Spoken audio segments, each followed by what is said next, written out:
में तो मैं देख रहा हूँ ज्यादातर लड़के यूपी से डिग्री ले रहे हैं, क्योंकि यहाँ वो डिग्री लेने में भी 5 वर्ष 6 वर्ष लग रहा है। और मैं पिछले कई दिनों से ये बात कह रहा हूँ, जब से पदयात्रा में देख रहा हूँ कि नीतीश कुमार के सरकार का मतलब नीतीश कुमार जैसे पढ़े लिखे व्यक्ति के मुख्यमंत्री रहते हुए बिहार की शिक्षा व्यवस्था का पूरी तरीके से ध्वस्त हो जाना उनके कालखंड का सबसे बड़ा काला अध्याय है। क्योंकि देखिए, अगर सड़क टूट गई है, कल एक अच्छी सरकार आएगी तो शायद सड़क बन जाए, लेकिन शिक्षा व्यवस्था के ध्वस्त हो जाने की वजह से अब अगर कल एक अच्छी सरकार आ भी जाए तो भी 2 पीढ़ियां जो इस शिक्षा व्यवस्था से निकल गई,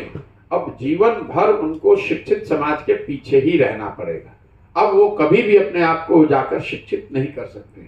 इसलिए ये बहुत बड़ा दुर्भाग्य है। तीसरी जो बड़ी समस्या है वो स्वाभाविक तौर पर बिहार कृषि प्रधान देश है, राज्य है, तो यहाँ पर किसानी से खेती किसानी से जुड़ा हुआ एक बहुत बड़ी जनसंख्या है। किसानों की जो यहाँ समस्या है, जो गरीबी बदहाली है, उसके पीछे एक मूल कारण यह है कि यहाँ पर एक बहुत बड़ी संख्या भूमिहीनों की है, वो तो मजदूरी है, लेकिन जिन लोगों के पास जमीन है वो जमीन इतनी छोटी है और उसमें जो खेती होती है वो मैं कहता हूँ खाने वाली खेती होती है, कमाने वाली खेती नहीं होती है। तो ये बताना कि जो आपकी समस्याएं हैं, जो आपके बच्चों की मूलभूत समस्याएं हैं, शिक्षा और रोजगार,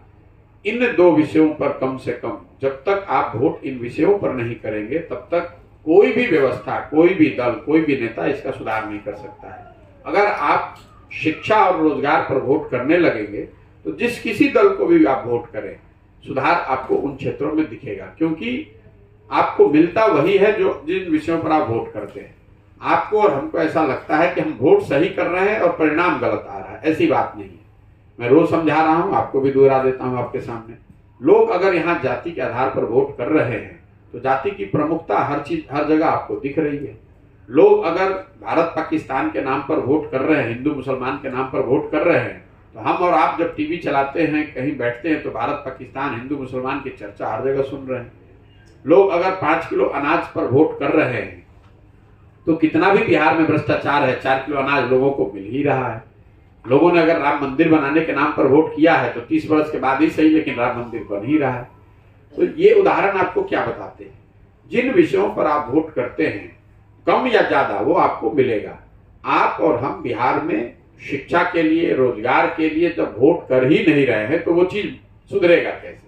यही पूरा जन स्वराज का अभियान है। यही मेरा पूरा प्रयास है कि पहले समाज को इस बात के लिए समझाया जाए, जागृत किया जाए कि भाई आप अपने और अपने बच्चों के भविष्य के लिए जो जरूरी शिक्षा और रोजगार है उसके लिए वोट कीजिए। फिर उसमें लोगों का ये करूं वो है बिगड़ती हुई लॉ एंड ऑर्डर को लेकर जो समाज में चिंता है। मैं जब चंपारण में चल रहा था तब नया महागठबंधन अभी बना था, अक्टूबर में शुरू किया था हम लोगों ने, अगस्त में महागठबंधन बना था। तो उस समय ज्यादातर लोग यही कहते थे कि देखिए शायद लॉ एंड ऑर्डर खराब हो जाएगा, लेकिन सिवान के बाद से मैं ये लगातार सुन रहा हूँ जब लोग ऐसी घटनाओं का जिक्र कर रहे हैं कि किसी का मर्डर हो गया, अपहरण हो गया, डकैती हो गई, और कहीं ना कहीं जो वो डर लोगों के मन में था, हमेशा से रहता है। जब भी आरजेडी किसी सरकार के फॉर्मेशन में रहती है तो समाज में, बिहार में जो लोगों का जो अनुभव रहा है, बड़ा कटु अनुभव रहा है 15 साल का,